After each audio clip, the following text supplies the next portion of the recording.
ओम नमः शुद्धेभ्यः। ओम नमः शुद्धेभ्यः। ओम नमः शुद्धेभ्यः। अहिंसा परमो धर्म की। आचार्य गुरुवर श्री कुंद कुंद भगवान की। आचार्य गुरुवर श्री ज्ञान सागर मुनि महाराज की।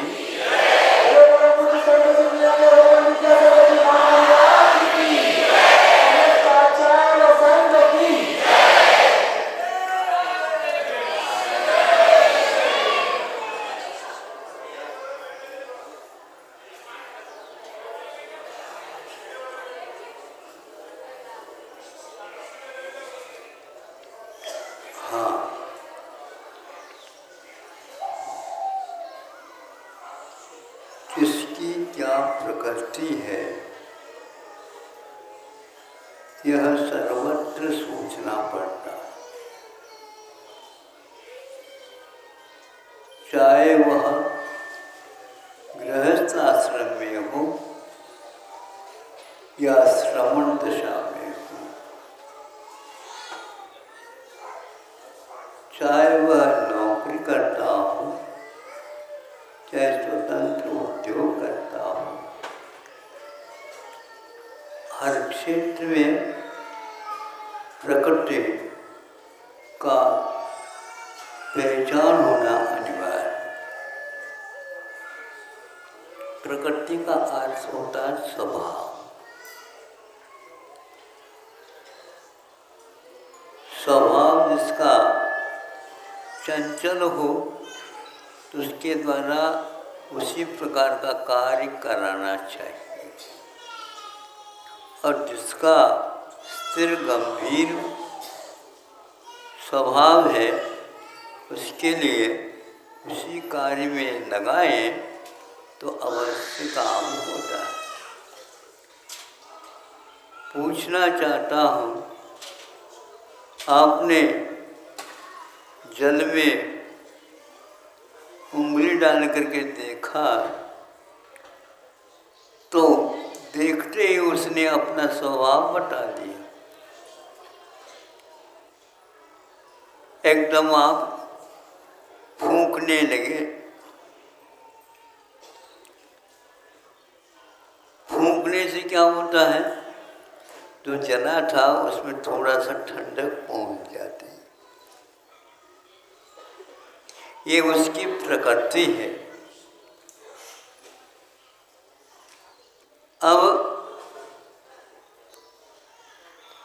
आप जल से तो अवगत हो गए, लेकिन वह उसकी प्रकृति शुरुआत से है जब बाद में है। यदि ज्ञात कर लेते हैं तो अच्छा, किंतु अग्नि को बुझाना हो तो उस समय हम उसकी प्रकृति के बारे में सोचें तो भैया अग्नि को तो बुझाना है, तो पानी लाने के लिए गया। पानी लाने के लिए गया, वहाँ पर भी गर्म पानी था। तो सोचता है अग्नि भी गर्म, पानी भी गर्म, आप ही बताओ अब अग्नि बुझेगी क्या? नहीं बुझेगी, यही तो बात है। क्योंकि अग्नि को बुझाना हो तो पानी या उबल रहा हो अथवा शीतल ठंड मटकी में रखा गया हो, कोई फर्क नहीं पड़ता। बात समझ में आ रही है? ये तो महाराज बहुत ही अच्छी समझ में आ रही है। क्योंकि वह जलाने की प्रक्रिया जो आती है जल में, वह अग्नि का कार्य था। हाँ, इतना अवश्य है, जल में गर्म होने का भी स्वभाव विद्यमान है। तो जो जलाती है वह एकांत से बुझा नहीं सकती, ये बात कभी भी नहीं सोचना चाहिए। इसी को आचार्यों ने कहा है कि किसी का मान लो झट से कषाय क्रुद्ध होने का स्वभाव है तो ठीक है, लेकिन हर जगह उस स्वभाव का प्रयोग नहीं करना चाहिए। सोच करके करते तो उतने ही समय में वह चाहे ठंडा मिले या गर्म मिले, आग लगी है तो उसको छिड़का दो, निश्चित रूप से बुझना ही पड़ेगा। कभी कभी प्रसंग होता है, घर में बच्चे उद्यम करते हैं तो उस समय कुछ डराना भी पड़ता है, और डराने से हंसते हुए डराते हैं क्या? बोलो क्या बोलते हैं? हंसते हुए तो संभव नहीं हो सकेगा। हम भी किसी को डांटना चाहते हैं तो डांटने के लिए चले जाते हैं तो मुस्कान आ जाता है, डांट नहीं पाता मैं। आप ऐसे न करियो, नहीं तो ये उस भी बच्चे हैं, कभी मानेंगे नहीं। अच्छे ढंग से आंखें दिखा दो, लाल लाल आंखें, लेकिन उस लड़ाई के साथ इतना ही बनना चाहिए।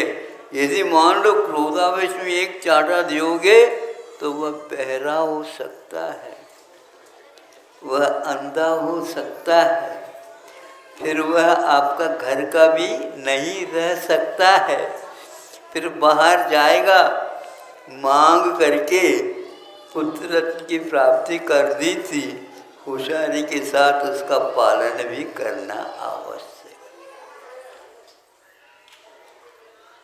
इसी प्रकार अपने कर्मों में भी बताया गया है।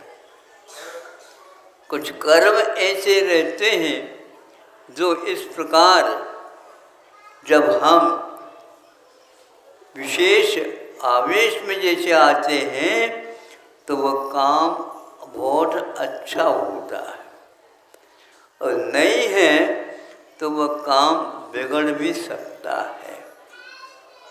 एक स्थान पर लिखा है कि विशुद्धि के कारण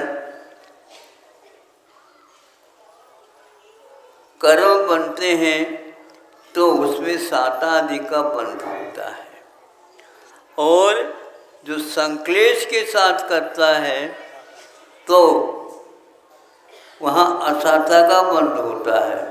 लेकिन इसके बारे में कोई एकांत नहीं कहा कि यदि संक्लेश करते हैं तो भी साता का बंध होता है, क्योंकि उसमें ये बताया हितम ब्रूयात्, हित के वचन बोलना चाहिए।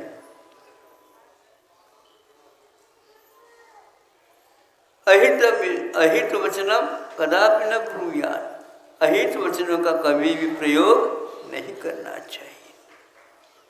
किंतु कभी कभी वह सत्य है और हित का ही काम होता है, उस समय वह अप्रियम अपि ब्रूयात्, जो अप्रिय वचनों का भी प्रयोग कर सकते हैं। किंतु प्रिय वचनों के साथ अहित का यदि उद्देश्य होता है तो कदापि न ब्रूयात्, कभी भी न बोले। तो हमें संक्लेश भी यदि होता है तो उससे घबराने की बात नहीं, हमारा उद्देश्य ठीक होना चाहिए। बात समझ में आ रही? मतलब पानी जलता हुआ भी बुझाता है। आत्मा के पास उद्देश्य यदि अच्छा है तो वह जलता हुआ भी ठंडक या उस अग्नि को बुझाने में हेतु होता है। आप लोगों को चाहिए समय पर अपने संतान को भी इसी प्रकार पालना चाहिए। एक बार चाटा दे करके उसी समय यदि गालों पर आप हाथ फेरते हैं तो वो तो क्या होता है, बच्चा तो रोता हुआ भी हंसने लग जाता है। उसके गालों पर अभी भी बूंदे हैं, काहे की, आंसू की, फिर भी उसको पूछा तक नहीं गया, लेकिन वह हंसने लग जाता है क्योंकि माँ की मुस्कान उसके लिए क्या करता है बताओ, वह एक प्रकार से उत्साह भर जाता उसमें और वह रोता नहीं, हंसने लग जाता। लेकिन भोजन के समान ऐसा न करियो। भोजन के समय पर यदि मान लो ऐसे कर दोगे तो आधी रोटी कम खाएगा वो, और जो आधा खा लिया है वो भी ठीक पचेगा नहीं। फिर आप पश्चाताप करोगे, बच्चे के पेट में क्या हो गया आज, और कुछ नहीं हुआ, आपकी हाथ की कृपा है तो गालों पर चाटा दे दिया, और वह हमेशा हमेशा के लिए वह चाटा वहीं के वहीं चिन्ह बन कर के रहेगा। तो वह जब दर्पण में देखेगा तो माँ की मुस्कान नहीं दिखेगी। क्यों नहीं दिखेगी बताओ? संक्लेश परिणाम के साथ वो काम किया, लेकिन हित की बात की तो अच्छा है। अहित की बात कभी भी नहीं सोचना चाहिए। प्री प्री इत्यादि बोलते चले जाओगे तो भी काम गड़बड़ में आ सकता है। केवल आप संक्लेश ही करते जाए तो भी गड़बड़ हो जाता है। बीच बीच में भोजन में आप थोड़े से कड़वी चीज़ का भी उपयोग, बोलो पेट भर कड़वी कड़वी खा जाओगे क्या? अभी कैसा हो ही नहीं सकता, किंतु बहुत मीठा खा लिया, उसके बीच में थोड़ी सी कड़वी वस्तु खा लो। उसी प्रकार यहाँ पर भी समझ लेना चाहिए, व्यवहार में कभी कभी कड़वाहट आ सकती है तो भी वह दवाई की अपेक्षा से है।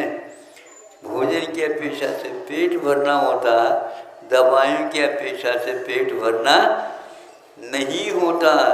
वह पेट में पहुंचना भर चाहिए, अवश्य ही काम करता है। इसलिए गर्म पानी का प्रयोग अग्नि को बुझाने में करते हो तो सही करते हो, क्योंकि आपको प्रकृति की ओर दृष्टि आपकी गई है।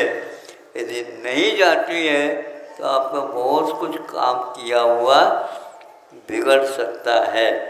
इतना ही पर्याप्त है। शांति के साथ आप लोगों ने बैठ करके सुन लिया, ये तो गजब की बात हो गई।